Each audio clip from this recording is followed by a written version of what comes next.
Hey everyone, welcome to Awaken Church. We're excited you're choosing to hang out with us again this week virtually as we continue into our Margin series.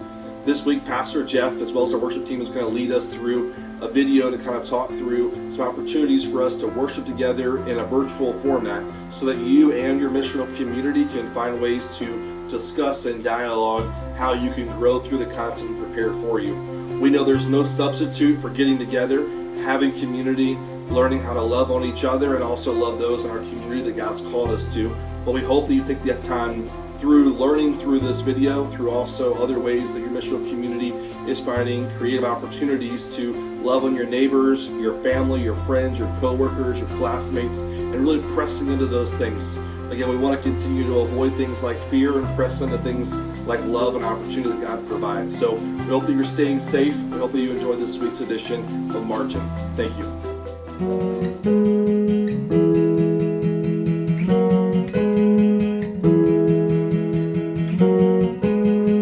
Heaven thundered, and the world was born. Life begins and ends in the dust you formed. Faith commanded, and the mountains moved. Fear is losing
Hey guys, I just want to start this off by saying that I hope you guys are doing well with a lot of the changes that are coming.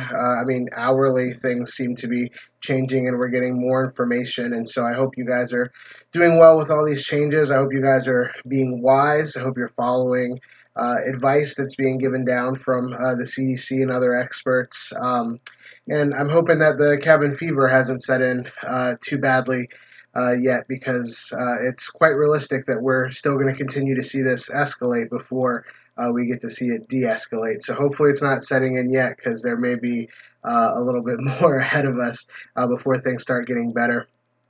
We're going to move forward in our margin series. I'm excited to be able to get to share with you this week. Last week, if you watched the video and earlier in the series, Philip defined margin as the amount that's available beyond what is needed. The amount that's available beyond what is needed. And I think that's a good definition. In his book, Margin, Richard Swenson uses the phrase that margin is the difference between breathing freely and suffocating. And I think for some of us, that may actually ring truer, that definition, that we feel like when we have no margin in our lives that we can't even catch our breath. We can't calm down, and we just feel like we're suffocating because everything is being pushed right up to the limit, or sometimes, if we're being honest, beyond that limit. And so last week, Philip talked about having margin in our finances and what that looks like. I encourage you to go back and view that if you haven't. This week, I want to talk about what it looks like. It's a semi-related idea, but I want to talk about what it looks like for us to leave margin in our lives for mission. At Awaken, we talk regularly about how Jesus followers are a sent people, meaning that each one of us, if we are serious, if we take seriously what it means to follow Jesus, then we should be seeking to live our lives as missionaries sent into our neighborhoods and our networks where we live. This is what it means to be a follower of Jesus rather than just being a fan of Jesus, which is something that I feel like I've been really hitting on a lot lately. Being a fan of Jesus costs us very little, while being a true follower of Jesus asks a lot of us. Being a fan of Jesus, showing up for a worship service, maybe a small group, sharing some spiritual posts on social media, it may only cost a few hours out of our schedule. Whereas being intentionally trying to be a follower of Jesus costs us the whole thing. And so as I was thinking about why it's important for us to have margin in our life for mission, I was reminded of a parable that Jesus told. And whether you've been part of a faith community in the past or not, you're probably familiar with this story. It comes out of the Gospel of Luke in chapter 10. We hear Jesus tell the story of the Good Samaritan. And if you're familiar with this story, Jesus is responding to a question from one of the experts in the law, a Pharisee, where he's essentially asked, after a series of questions, he's essentially asked, what does it mean? What does it look like for me to love my neighbor? They boil down the most important commandments as love God and love my neighbor, but the Pharisee asks, who is my neighbor? What does it look like for me to love my neighbor? And Jesus answers him by telling him this parable, this fictional story that he tells. And so if you're not familiar with the story, what happens is Jesus tells a story about a man who's traveling. He's going down the road between these two cities, going from Jerusalem to Jericho, and he gets attacked by bandits, by robbers. And so they strip him, they beat him, just looking dead. Take all of his money, his clothes, and just leave him beaten for dead. And as he's laying there by the side of the road, Jesus continues. He says, well, a priest went by and he sees the man and he crosses to the other side of the road so he doesn't pass. He doesn't come near the man who was robbed and left beaten. And after the priest, a Levite, somebody who has responsibility within the temple, comes to the same place, and he does the same thing. When he sees the man, he crosses to the other side and he passes without addressing the man. But then a Samaritan, somebody who culturally would have been the least likely person to stop and help a Jewish man who was hurt, says when he is traveling by and he comes to where the man was, he takes pity on the man. And so he takes the man and he bandages him up. He uses his own says he with wine and oil he tended to his wounds. He puts him on his own donkey and he takes him into town, and when he gets him into town he goes to the inn and he stays with them, and he tends to the man's wounds for the night. The next day, when it came time for him to leave, he goes to the innkeeper and he leaves 2 silver coins, 2 denarii, with the innkeeper, and he says, uh, continue to take care of him. Use this to continue to take care of him. And if you spend any more than this, when I'm coming back, when I'm on my way back through, I'll reimburse you anything that you spend. And so this is the story that Jesus tells that he used to illustrate what it really means to love a neighbor, what it means to do that. And as I was thinking about this story and how it relates to having margin in our lives for mission, there were 2 things that really jumped out at me from this story. And the first is creating margin in our schedule for mission. As we read through the story, 2 different people pass the man without addressing him before the Samaritan comes. They pass right by without stopping. And in Jesus' story, he doesn't actually say why they don't stop. He just says that they crossed to the other side of the road. We can speculate. It's possible that they were too busy, possibly the cleanliness laws that were part of the Jewish law, that if they would have if the man was beaten so badly that he looked dead, that if they would have tried to help him, they would have then been considered unclean and have to go through a whole cleansing process. And so it's possible that was it. It's possible that they just whatever business they were about, they considered to be more important than what was going on. We don't know for sure, but I know as I was reading this and I was thinking about it, I personally was convicted about the times that I could think of in my life where I've neglected an opportunity to be present with a friend or a neighbor because of my schedule. Um, Times where I've been, leaving the house or maybe coming home and I see a neighbor outside working on his car, and I, think to myself, hey, I should go and see if he needs a hand, as if I could help.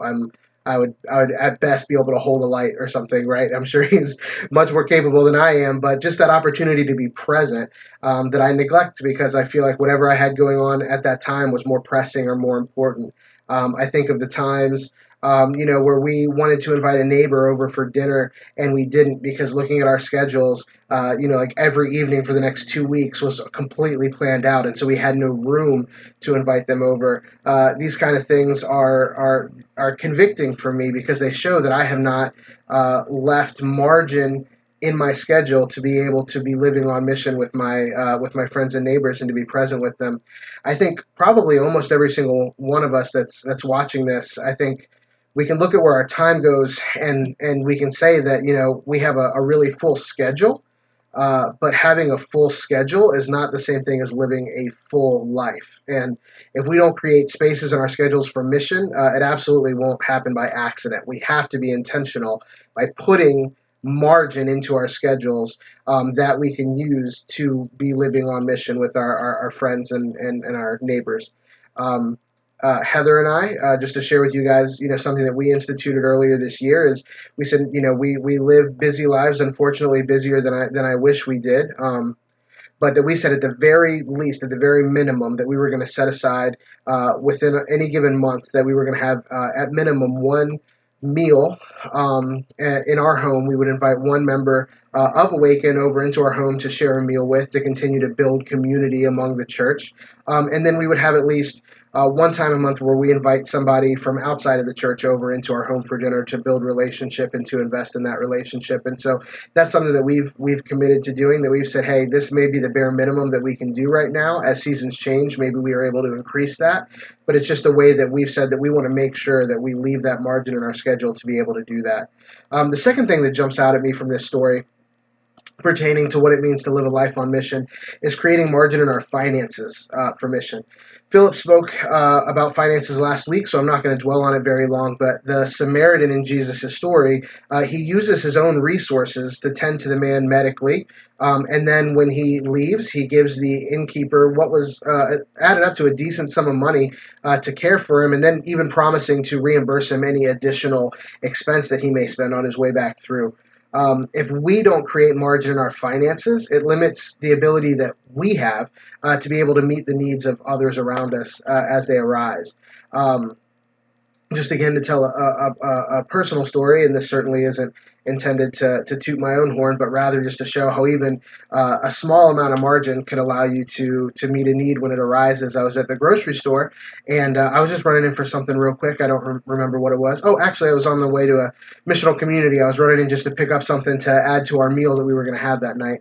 And as I was in line, the person in front of me, they were getting all their stuff ringed up, and then when it came time to pay, they pulled out their wallet and they realized, oh, I don't have my debit card. They had left it at the office, and so they were, saying, okay, you can just put that stuff back or whatever, or I can come back and it wasn't an incredible amount, but it was without hesitation. I could say, hey, don't worry about it. Just go ahead and add it to my order, and we'll pay for it. And of course, they didn't want to do that at first because that's random and awkward for a stranger to offer to pay for your groceries. But after insisting, I was able to do it. And again, it wasn't this huge amount. It certainly wasn't anything to brag about, but it was just an opportunity that we had because Heather and I have worked to create margin in our finances, that it wasn't something that I had to say, man, I would love to do this, but I don't know what situation that's going to put us in. Like I didn't have to, pull out my phone and check to see how much was left in the bank account, which is certainly a place that I've been before in my life. But fortunately, it's not a place where we're at now, that we've been able to carve out some margin to be able to meet needs when they come up. And again, that's a small story. We could share other stories from our missional communities where we've seen people who, because of unexpected expenses or because of medical issues, that they would have a bill that arises that they needed help paying. And I've seen members of our missional community rally together to be able to give towards that need, to be able to help that person pay that bill, or to help that person be able to pay their rent that month. And that's just something that we don't have the ability to do if we're consistently pushing our finances to the limit or even beyond the limit of what's healthy. And so, again, it's not something that happens automatically without being intentional. And so we need to build margin into our finances in order to allow us to live missionally by helping shoulder the burdens of the people around us and helping meet those needs when they become available. I want to leave you with a couple questions. This is designed, we're hoping that you guys will take these videos and then discuss the content within your missional community. And so we want to give you just a few questions that you can use to discuss this content and to dialogue together as a missional community. And so the first question is a head question. It's how does the state of our schedules and our finances reveal what we value? In what way does the state of our schedules and our finances reveal what we value? The second question is a heart question, and the question is: if it was possible, if you allowed someone to review your calendar and your expenses for 1 month, what would it reveal about the things that you care about? I'll ask it again. If you allowed someone to review your calendar and your expenses for 1 month, what would it reveal about the things that you care about? And finally, a hands question. Discuss among your missional community or whoever you happen to be watching this video with, what is one small but concrete step that you could take today that would create more margin in your schedule? And then same question about your finances. What is a small but real concrete step you could take today that would create more margin in your schedule and more margin in your finances? So we hope that you'll take this short message and take these questions, and that you'll dialogue with your missional communities and discuss kind of how God is speaking to you and how He's asking you to respond to what He's saying to you. So thanks so much. We look forward to continuing to be able to resource you guys with these videos for as long as this continues to be the new normal. We'll continue to be here and to be creating these for you to use in your missional community. So God bless. Again, be safe, be wise, and continue to look for ways to creatively be the church in the world, looking very different than it normally does. God bless.